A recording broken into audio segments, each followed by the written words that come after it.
Dans les pays de Languedoc, en Corse, en Italie, en Espagne, de face en vicissitude, ils ont survécu aux siècles, aux persécutions, aux lassitudes.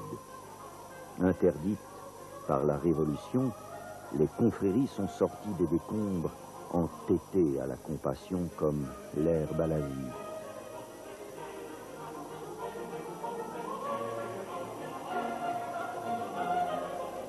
On peut les trouver insolites. Ils l'étaient déjà quand, dans les villes épouvantées et silencieuses, ils étaient les seuls à entrer dans les maisons marquées d'une croix noire où la peste avait posé son sac, comme chez elle. La robe dont ils sont vêtus et la cagoule qui cache le visage ne font pas qu'effacer les préséances de la vanité et tenter un anonymat maintenant illusoire.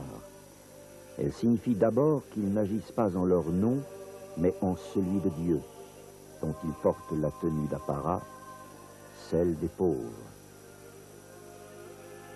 Ce sac sera leur suaire en attendant la résurrection.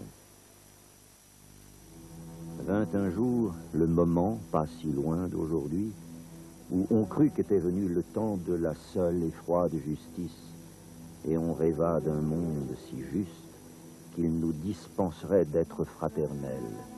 On congédia la charité.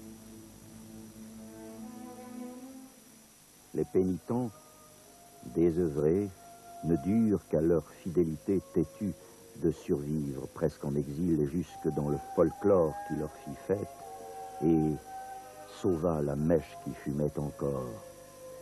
Ils attendaient leur heure, celle de la charité, qui revient toujours quand les hommes découvrent qu'aucun néon ne remplace le soleil.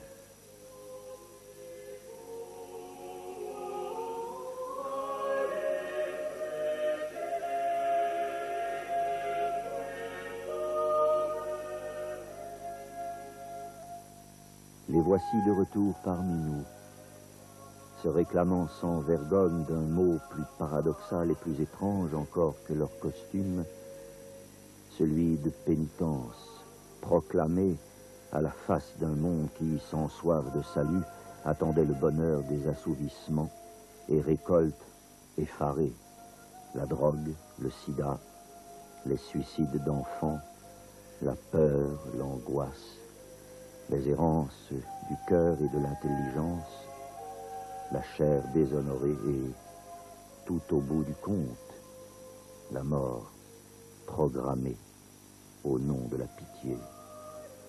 Mais Dieu seul sait où, par amour de lui, la pénitence peut mener la charité, et il se réjouit d'être un Dieu qui a mis son espérance en l'homme.